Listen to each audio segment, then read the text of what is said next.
everyone, welcome to How to Be Fancy. I'm Heather and today I have a new box from Muse Monthly that I wanted to share with you. But before we get into that, I want to take a minute and talk to you about last month's book. Last month's book was by Margaret Atwood. It was Hag-Seed. It's a brand new book that is a retelling of Shakespeare's The Tempest. This book is part of a larger series of books that are being written to celebrate the 400th anniversary of Shakespeare and his works. Now, if you're not familiar with the original play, The Tempest, you don't necessarily have to have read it in order to enjoy this book. It may help you, especially in the beginning, as like the groundwork is being laid to understand a little bit more, but I don't think that you have to have read The Tempest in order to appreciate Hag-Seed and at least follow the story. So Felix is essentially playing the role of Prospero within this book. But Felix is essentially this somewhat experimental, eccentric artistic director for a theater company. And he loses his wife and he loses his child, and in the process of all of that, he's creating these somewhat eccentric, a little bit out there, over-the-top creations in his theater productions.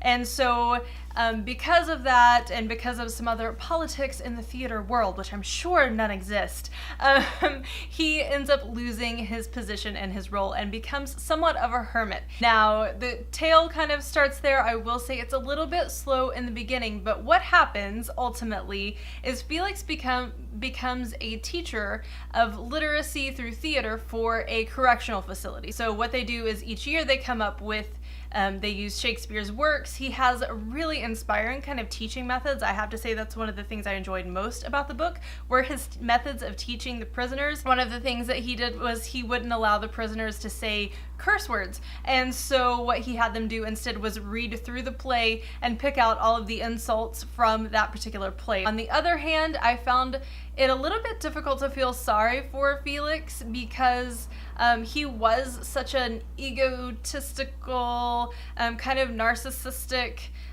theater director and he was legitimately doing over-the-top things in his theater productions. And so I found it a little bit hard to connect with him. I feel like we didn't really get to connect with a lot of the other characters in the story. So the girl who's playing Miranda within the play, I feel like she kind of had this interesting backstory that we didn't hear. A lot of the incarcerated men within the story, I feel like could have expounded a little bit more on that and focused less on like the prose and the inner workings of Felix's mind as he was seeking revenge on the people who fired him, which is ultimately what the story is about. It is about revenge against someone who's been wronged.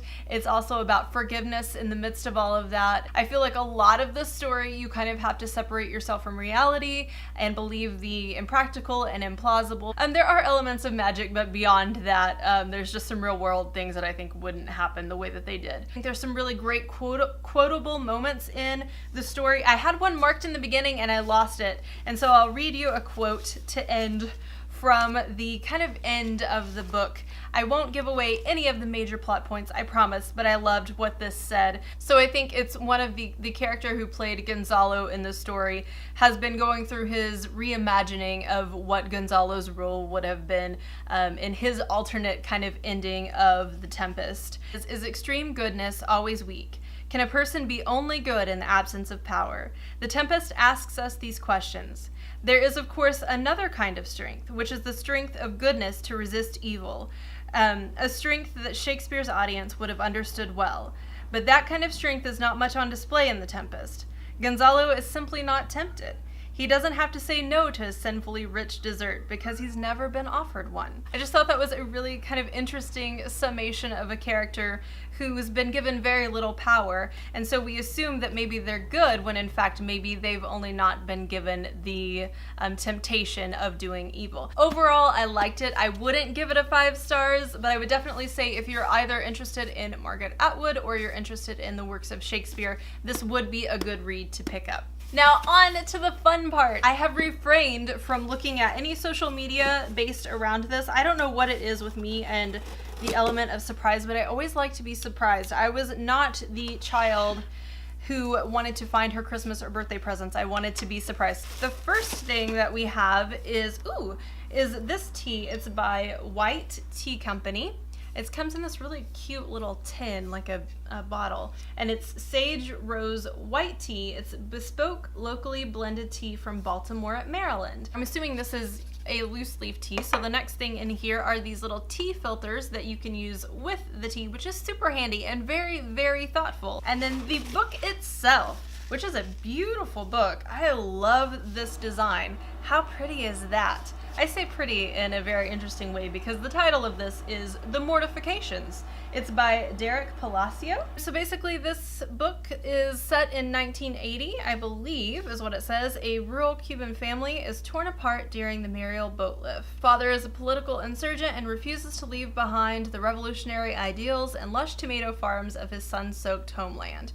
His wife Soledad takes young Isabel and Ulysses hostage and flees with them to America, leaving Uxbol for the promise of a better life. But instead of settling with fellow Cuban immigrants in Miami's familiar heat, Soledad pushes further north to the stark, wintry landscape of Hartford, Connecticut. Really excited to start reading this. I'm in the middle of a couple of other books that I will be finishing first, so I'm not sure when this will fall in the to-be-read pile.